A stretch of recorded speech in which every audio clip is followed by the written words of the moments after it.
বাংলাদেশ জামাত ইসলামী ইতিহাসের একটি দুঃখী দল।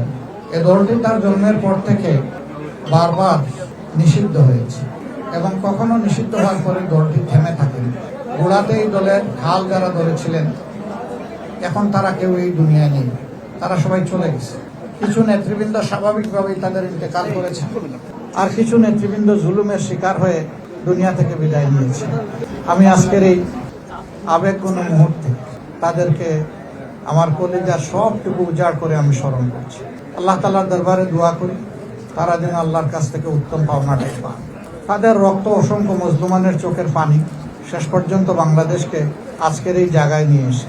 আমার পাশেই একজন বীর মুক্তিযোদ্ধা আলহামদুলিল্লাহ তিনি আছেন, মেজর আখতারুজ্জামান সাহেব, সাবেক সংসদ সদস্য, আপনারা সকলেই তাকে ছিলেন। তাদের মধ্যেও ওই লড়াকু সৈনিকেরা খুব বেশি বেছে নেই, অনেকেই দুনিয়া থেকে বিদায় নিয়েছে। এরকম যারাই দুনিয়া থেকে বিদায় নিয়েছেন আল্লাহ তাআলার দরবারে দোয়া করি আল্লাহ তাদের সকলকে যেন উত্তম প্রতিদান দেন, আর যারা বেঁচে আছেন তারা যেন জাতির খেদমতে তাদের জীবনের শেষ অংশটুকু উজাড় করে দিতে পারে। ইতিমধ্যে আপনারা হয়তো কিছুটা অনুভব করেছেন, সারা দেশে নির্বাচনের প্রাথমিক ফলাফল আসতে শুরু করেছে। আমাদের ধারণা রাত্রে 11টা পর্যন্ত হয়তোবা এটা একটা শেপ নিতে পারে। এখনই অগ্রিম কিছু বলা আমাদের জন্য সমীচীন নয়। দুপুরে অনেকে প্রশ্ন করেছিলেন যে আপনারা কতটা আসন প্রত্যাশা করেন। আমরা বলেছিলাম মহান আল্লাহর উপর আমাদের ভরসা, জনগণের উপরে আমাদের আস্থা আছে এবং আমরা আশা করি জনগণ সঠিক সিদ্ধান্তই ব্যালটের মাধ্যমে জানাবেন, ব্যক্ত করবেন। প্রাথমিক যে ফলাফল আসতে শুরু করেছে তাতে সেরকম একটা আভাস পাওয়া যাচ্ছে, কিন্তু এটাকে নিশ্চয়তা দেওয়া যাবে না। আমাদেরকে আরো কিছুক্ষণ অপেক্ষা করতে হবে ধৈর্য ধরে। আমার একজন সাংবাদিক বন্ধু প্রশ্ন করেছিলেন অন্য একটি দলের একজন নেতার উদ্ধৃতি দিয়ে যে তিনি বলেছেন 190 থেকে 200 আসন পাবেন। আমি তখন বলেছিলাম না, নির্বাচন কেবল চলছে, এখনো ভোট গ্রহণ শেষ হয়নি। এই সময় যদি আমরা এই ধরনের কোনো কথা বলি এটা আমাদের সম্মানিত ভোটারদের প্রতি সুবিচার হয় না। এটা তাদের অধিকার, তারা কাকে বেছে নেবেন তাদের বেছে নেওয়ার শেষ সময়টুকু পর্যন্ত আমাদেরকে অপেক্ষা করা উচিত। সে সময় চলে গেছে, এখন গণনা শুরু হয়েছে।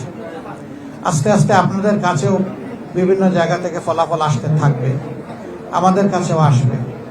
আমি শুধু এতটুকু কথা বলবো, যদি জাতির কোনো গুরুবার মহান আল্লাহ তাআলার ইচ্ছায় আমাদের উপরে আসে, আপনাদেরকে আমার বড় প্রয়োজন, আপনাদেরকে আমার পাশে পেতেই হবে।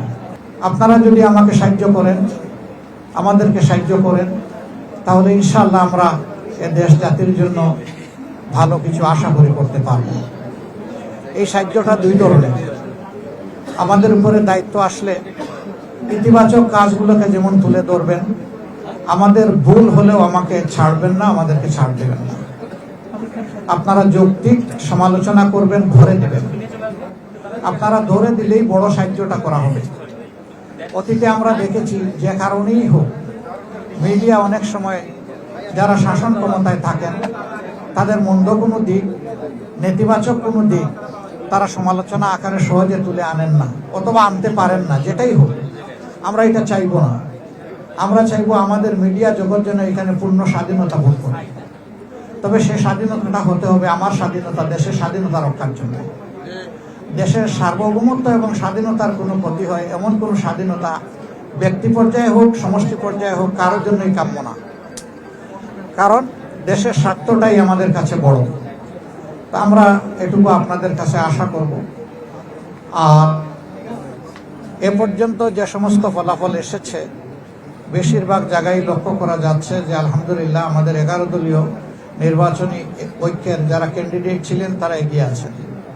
কিন্তু আমি আগেই বলেছি এটাকে এখনই নিশ্চয়তা বিধান করার মতো পর্যায়ে আসেনি, আমাদের আর একটু অপেক্ষা করতে হবে। এবারকার ইলেকশনের বেশ কতগুলো বৈশিষ্ট্য ছিল। এর মাঝে একটা ছিল যে গত 3টি নির্বাচন পর পর আমরা ভোট দিতে পারিনি। বাইরে যারা ছিলেন তারাও পারেননি, আমরা যারা জেলে ছিলাম তাদের তো আর কোনো সুযোগই ছিল না।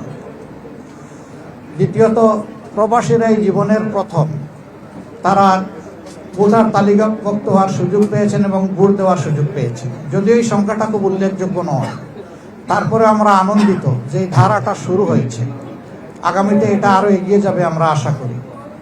আমাদের প্রবাসীরা আমাদের জাতীয় জীবনে অতি গুরুত্বপূর্ণ অবদান রাখেন, কিন্তু তারা তাদের প্রাপ্যটা আমাদের কাছ থেকে পান না। আমরা চিন্তা করলাম যে এই প্রাপ্য আদায় করতে হলে কোন জিনিসটা তাদের বেশি দরকার। তখনই আমাদের মনে হলো যে ভোটের অধিকারটাই তাদের আদায় হওয়া উচিত। এই অধিকার প্রতিষ্ঠিত হলে বাকি অধিকারগুলা এর হাত ধরে চলে আসবে ইনশাল্লাহ। তারা আমাদেরই সন্তান, আমাদেরই ভাই, আমাদেরকে তারা দিয়ে যাচ্ছে বুক কলিজা উজাড় করে, কিন্তু আমরা যদি তাদের প্রতি সেই দায়িত্বটা আরো সুন্দরভাবে পালন করতে পারি, তাহলে তাদের এই দেওয়ার গতিটা আরো বাড়বে, উৎসাহ তাদের বাড়বে। আর তারা যদি দেখে শুধু দিচ্ছে কিন্তু সরকার, দেশ, জাতি তাদেরকে সেইভাবে সম্মানটুকু দিচ্ছে না, তাহলে যেটুকু আমরা তাদের কাছ থেকে বিভিন্নভাবে পাই সেটাও থাকবে না। আমি অবশ্য ব্যক্তিগতভাবে শুধুমাত্র ফিনান্সিয়াল রিমিটেন্স আনার পক্ষে না। আমি যেখানেই গিয়েছি বিদেশের মাটিতে আমাদের প্রবাসীদেরকে আমি আহ্বান জানিয়েছি যে ফিনান্সিয়াল রিমিটেন্সের পাশাপাশি আমাদের ইন্টেলেকচুয়াল রিমিটেন্স দরকার।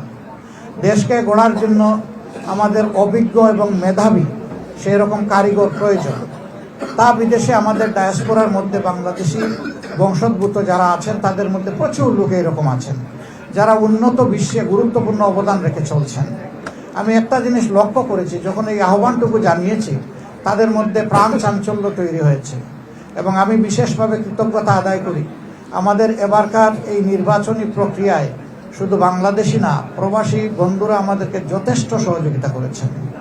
তারা আমাদের ইশতেহার রচনা, পলিসি ডায়ালগ থেকে শুরু করে পলিসি পেপার তৈরি করা, প্রত্যেকটি খুঁটিনাটি বিষয়ে তারা গুরুত্বপূর্ণ অবদান রেখেছেন। আমি তাদের প্রতিও কৃতজ্ঞতা জানাচ্ছি এবং বিশেষভাবে কৃতজ্ঞতা জানাচ্ছি জুলাই আন্দোলনে যখন তারা ঘোষণা দিল যে এখন থেকে আর একটা টাকারও রিমিটেন্স বাংলাদেশে পাঠাবো না, স্টপ রিমিটেন্স, তখনই কিন্তু তৎকালীন সরকারের ভিত নড়ে উঠেছিল। এটুকু করে তারা বসে থাকতে পারতেন, এটাই যথেষ্ট ছিল, কিন্তু না, তারা বসে থাকেননি।